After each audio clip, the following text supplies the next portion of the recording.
Welcome into the Sports 2.0 show. I am your host, Alec Busse, joined by the great Akshay Kumbar. Akshay, how you doing today, man? I'm doing great, man. Looking forward to the weekend. Got some great baseball games going on this weekend. Really excited for it, and just having a great week thus far. How about you?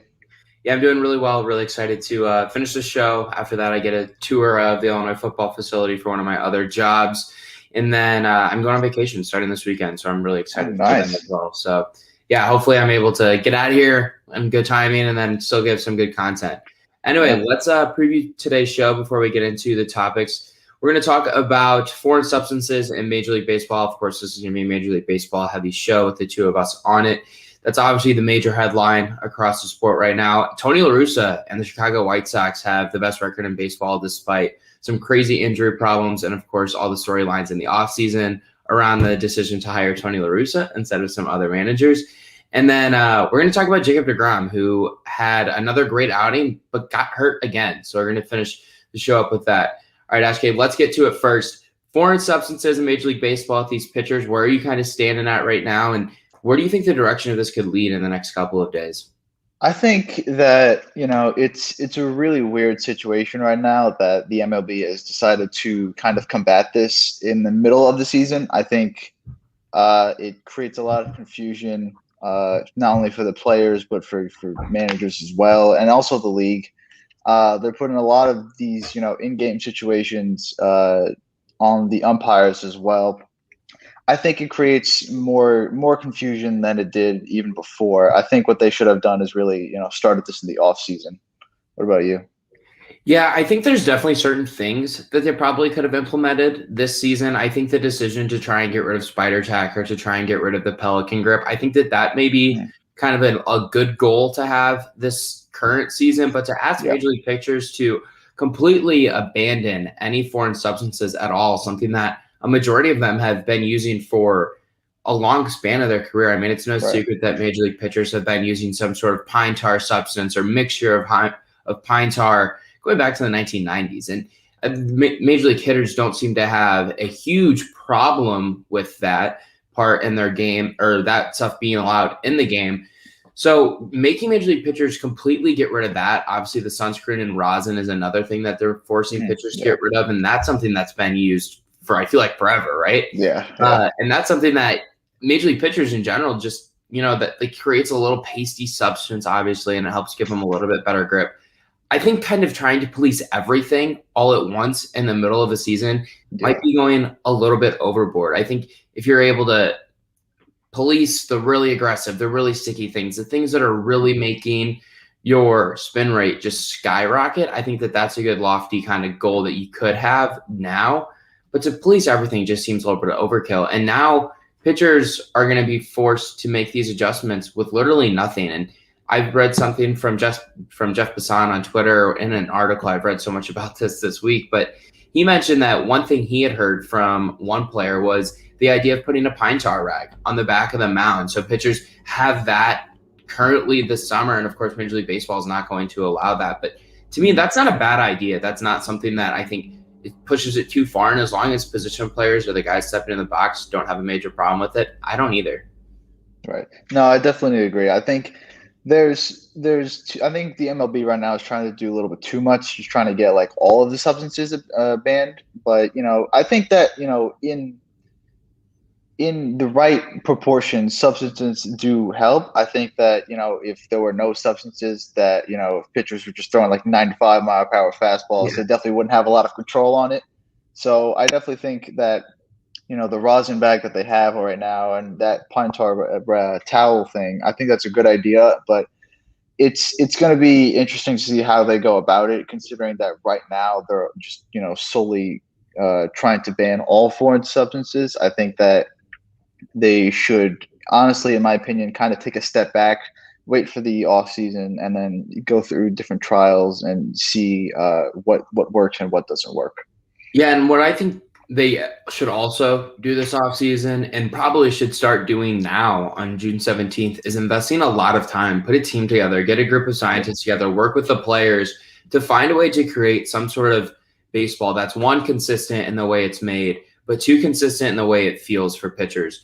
I mean, how often in the last week have we heard pitchers complain about how slick some balls are and how other balls just seem to naturally have more of a grip from that mud that comes from the Delaware River? I mean, get rid of this stupid mud from the Delaware River. Find a way to make a ball that's just naturally tacky. We're able to put a cell phone, which is a mini computer, in our hands. I mean, we're talking through the internet right now. We can do these things, but we can't make a baseball that's naturally sticky.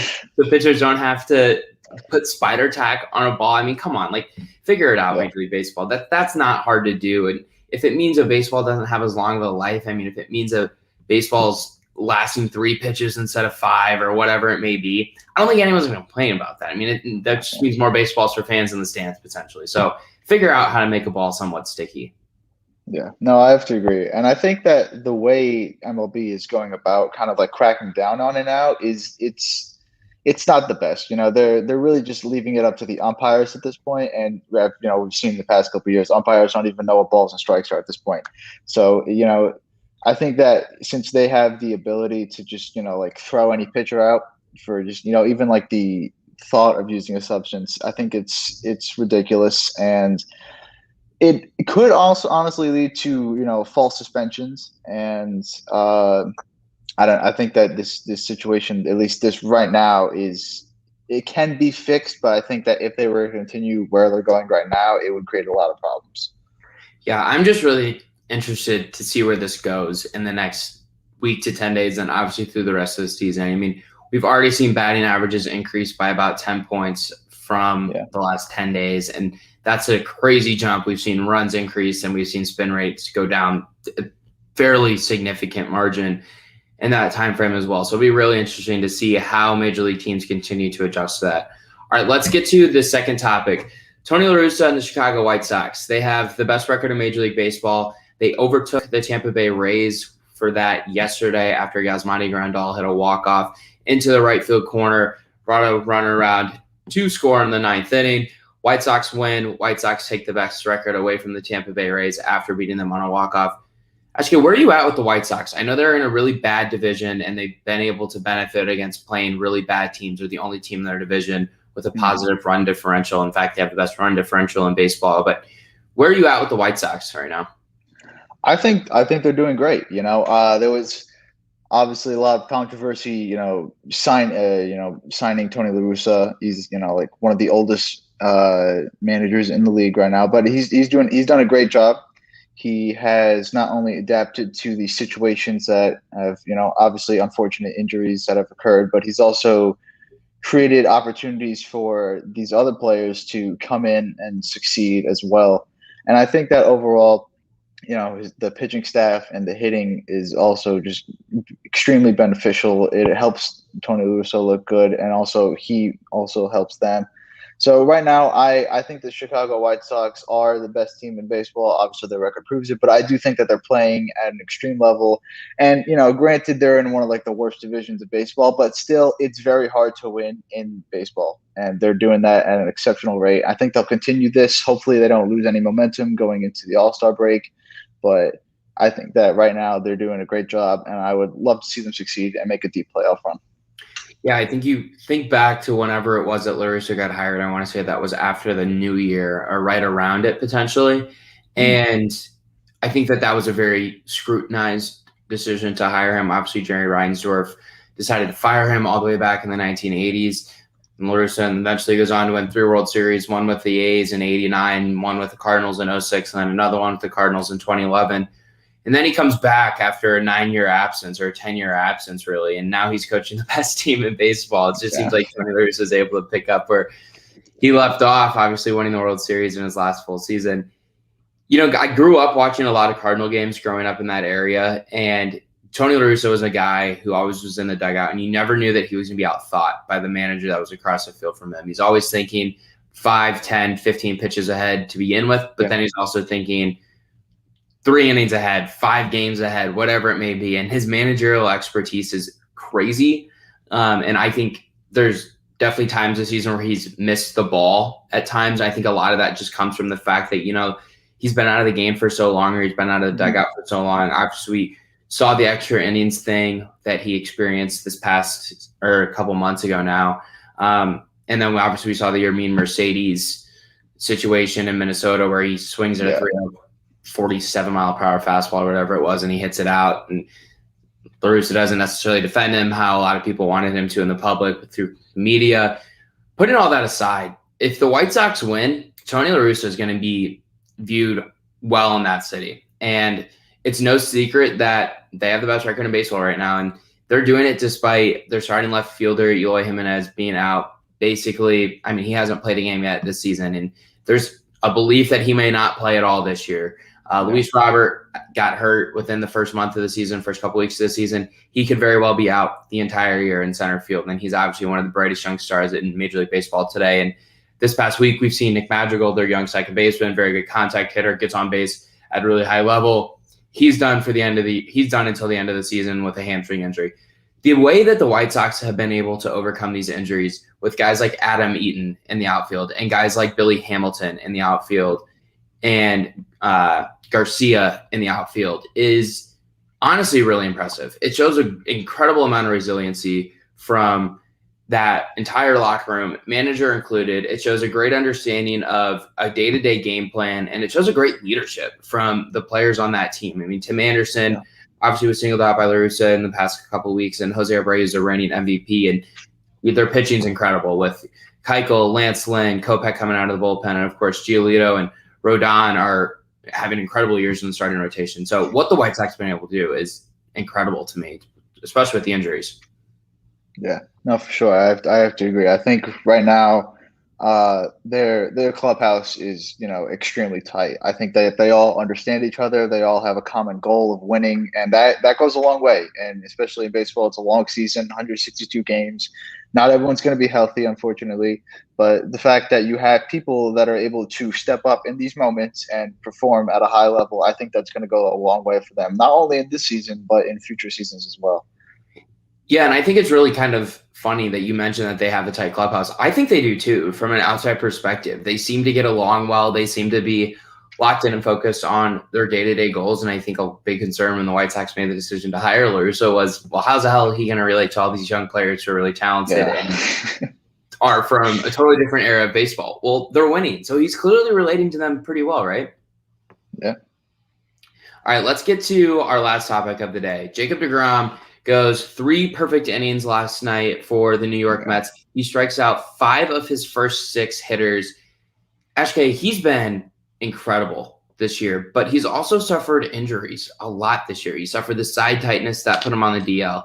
Excuse me. I still messed that up. He had the finger injury that put him on the IL. And then last night goes out with shoulder soreness. Is he just really injury prone, or is this like a result of the weird off season and weird shortened 60-game season last year? It's hard to tell because obviously that has played a big role. That shortened off season has played a big role in a lot of injuries this year. We've seen it in the NBA, we've seen it in the NFL, and now we're seeing it in Major League Baseball. But I mean, he's also just kind of injury prone. He's had a lot of injuries over the past couple of years and regular seasons.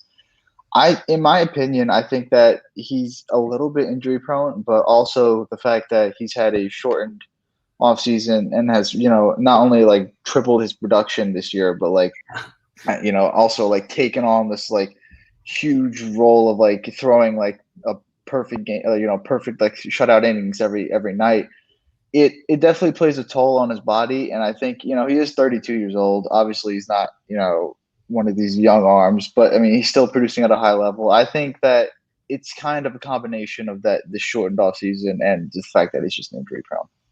Yeah, I actually really agree with you. And just to kind of share his dominance, I mean, he's having the best season so far since Bob Gibson in 1968. In his 11 starts, he has a 6-2 record. And the only reason he's not better than that is because he's been on an innings limit, so pitch limit a couple times since he's come off the injured list.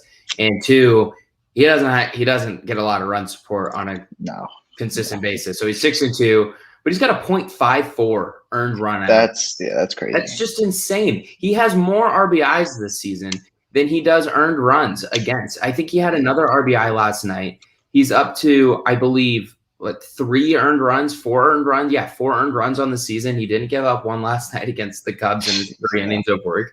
I mean, what he's able to do is incredible. And he does it without these crazy spin rates that we've seen guys like Trevor Bauer have, Garrett Cole have. And that just makes him so special. He's doing it in a way where he's just attacking hitters differently than everyone else. And he's doing it better than everyone else. He throws up in the zone. And with what hitters are trying to do nowadays with trying to hit with such a launch angle and launch the ball out of the ballpark, he's taking that away with his 100+ mile an hour fastball up in the zone that is basically untouchable. Yeah, it's crazy to see how, like, in all my years of watching baseball, I've never seen a pitcher that just goes out onto the mound and you can see the opponent dugout and they're just like in just complete disbelief of just how incredible this guy is and how quickly he's just shut down the entire offense. You could be on a 30-game hit streak and you face Jacob deGrom and you are not getting a hit. It's crazy how dominant he is and how little controversy he actually gets, with like obviously the substance abuse and stuff like that. But I mean, it's crazy how dominant he is, and it kind of sucks that he's on the Mets and that they don't really give him any run support, because he would have one of the best win-loss records of all time if he was able to at least gets a little bit of run support, in my opinion. Yeah, and it's funny. I live with a couple of Cubs fans currently, and obviously last night he's pitching against the Cubs, and I didn't actually realize that he was off the injured list until last night or until yesterday afternoon. I was like, oh, he's got to pitch this weekend, or he's going to pitch tonight or whatever. I went downstairs when they're eating dinner, and they've got the Cub game on marquee, and I was like, oh, DeGrom's pitching tonight. That's good. And they're like, yeah, it'll be fun to see how we match up against DeGrom. I'm like, no, it's not. Like that's not a fun thing to watch. Like, you guys are gonna lose. I'm like, yeah, but like he's a good pitcher. We get to see him pitch, do his thing, and like that's always entertaining. I was like, all right, yeah, that's fair. But we watched the first 3 innings or his first 2 innings, I should say, and he strikes out whoever was hitting 6th in the Cubs order, and it was his 5th strikeout of the game. And the announcer Bucciambi goes, and DeGrom's got 5 strikeouts in his first 6 hitters. And I'm like, told you it wasn't going to be very fun for the Cubs tonight, guys. And they're big baseball fans. They get it. But just going back to that dominance, right? Like we've seen Clayton Kershaw, who's one of the best pitchers of all time, really put together an incredible career. Actually, he's never had anything like this. No, in his career. It's incredible to watch him. And every single time he goes out on the mound, they're winning. They have a chance to win. And he's going he has a chance to go a necessary 6 innings, 7 innings, 8 innings, 9 innings, as long as he keeps his pitch count down. Yeah. All right. Do you want to add something? Yeah, I just wanted to add a little bit something. You mentioned the great Bob Gibson back in 1968. No, we haven't seen a season like this, and after that season he had in 1968, they actually had to change the mound to kind of balance it out. So I mean, the fact that Jacob deGrom is having that type of season just goes to show how crazy good this guy is and how dominant he's going to be. So unless I personally don't expect the MLB to make a mound change, but I mean, Jacob deGrom has been absolutely incredible, and he is no doubt, a MVP candidate, and honestly, probably if he does keep this up, should win MVP. Oh, absolutely. And then the NL's got 2 players who are, I mean, assuming he stays healthy, right? Like, yeah. The NL's got 2-3 players right now who are very clearly in the heart of that MVP discussion. You've got Ronald Acuna in Atlanta. You've got Fernando Tatis Jr. out in San Diego. And then, oddly enough, Jesse Winker in Cincinnati. I think he's probably going to fall off. But Winker deserves to be in the conversation, right? Like, he's got an OPS over 1,000. I think he's got over 15 home runs. And whatever, he deserves to be in the conversation. But if you can't tell me that if Jacob deGrom has an ERA below 1.12 and the Mets make the playoffs and he closes out the year and he's able to stay healthy, that he's not the MVP. Like, I don't care what numbers Tatis or Acuna put up. No.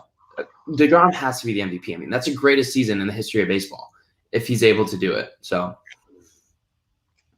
all right, that's all the time we have on this edition of the Sports 2.0 show. Make sure to head over to baseballspotlight.com for more baseball content from the Sports 2.0 network. Akshay, is there anything you want to plug before we get out of here? Yeah, just, subscribe to the Sports 2.0 show. We've got a lot of great baseball content. We've got, season only just halfway started, so we can't wait to, dive into more of this and even get into the playoffs as well later on. So make sure you subscribe, check out baseballspotlight.com, and thank you for tuning in. Yep, we appreciate you guys tuning in, and make sure you go over to baseballspotlight.com as we inch closer to the trade deadline, because we will be breaking down all sorts of trade conversations. Thanks for watching, everyone, and have a good afternoon.